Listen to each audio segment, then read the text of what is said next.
Bonjour, nous allons voir comment effectuer une analyse de combustion lorsqu'on est en présence d'une chaudière fuel. Voilà.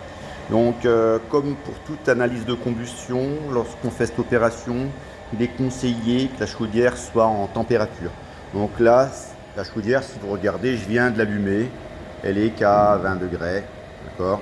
Donc, elle va chauffer un petit peu là pendant quelques minutes, le temps qu'on discute et le temps qu'on fasse l'opération.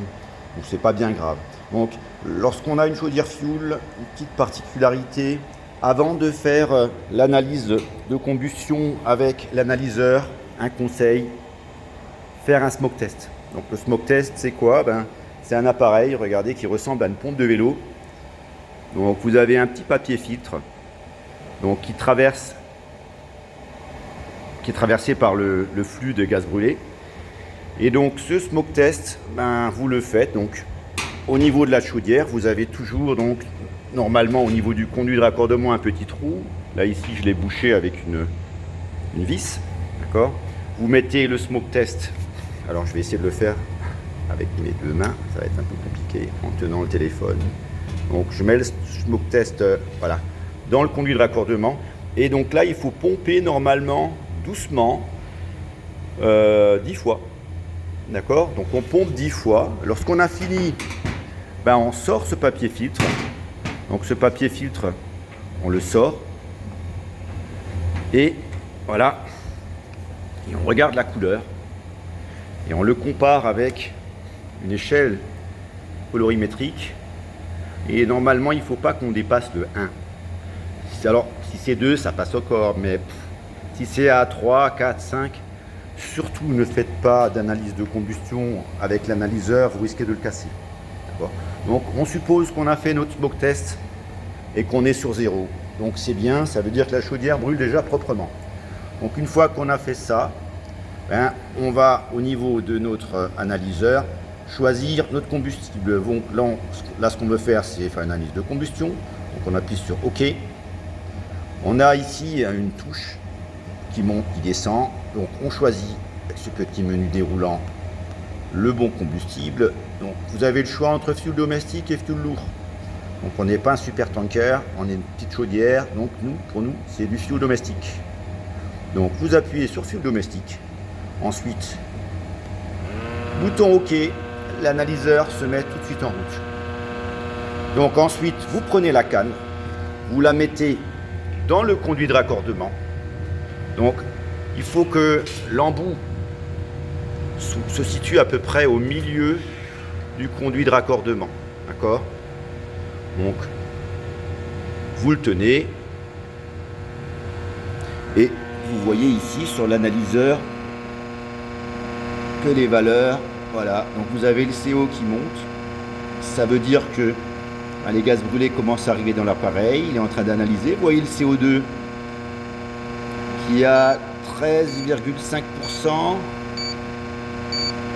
14%, ce qui est énorme. Vous avez un... Alors là, il se met en alarme parce que le brûleur, là, il avait été réglé avec un taux de CO2 très très élevé. Sur du fuel, il ne faut jamais dépasser en général les 12,5 à 13%. Là, on est à 14%. C'est une vraie Formule 1, cette chaudière. Regardez, vous avez un facteur d'air de 1,12. Et on a un rendement qui est à près de 96%, ce qui est exceptionnel pour une chaudière fuel qui n'est pas à condensation. Donc vous vous rendez compte, 95,4 NS, donc le rendement, 95,4% de rendement.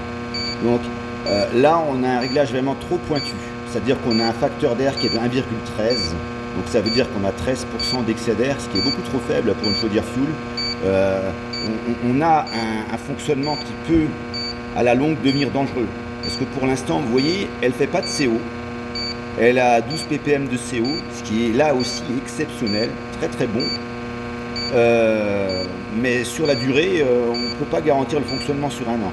Donc ici, cette chaudière, ce qu'il faudrait faire, ça serait remonter le facteur d'air pour qu'il arrive à peu près à 1,25, on va dire. Bien sûr, le rendement va diminuer légèrement, mais au moins on aura une sécurité de fonctionnement. Voilà. Donc, Lorsqu'on a fini de prendre notre mesure, alors ici sur cet appareil, il y a une petite touche Hold. Alors si on appuie dessus, ça fige l'écran. Sinon, vous pouvez prendre la mesure en photo. Sinon, il y a possibilité de l'imprimer aussi. Une entreprise, en général, elle imprime le ticket. Voilà. Donc, quand on a fini notre mesure, eh bien, on sort la canne de l'analyseur de combustion. On la laisse à l'air libre. Alors, attention, là, elle est peut-être un peu chaude. Il ne faut pas la mettre contre... Voilà. Donc, on la laisse tourner un petit peu à l'air libre. Là, ça lui permet déjà de s'aérer un petit peu. Vous voyez, là, le taux de CO, là, il est redescendu à 0. Le taux de CO2, ben, il redescend aussi à 0. Donc là, l'appareil, il se ventile un petit peu. Et on finit la ventilation. Quand on a totalement fini, on appuie sur la touche éteindre. On éteint l'appareil. Et de toute façon, quoi qu'il en soit, ici, il se purge. Donc là, on le laisse bien se nettoyer. Voilà. Voilà comment faire une analyse de combustion sur une chaudière fioul.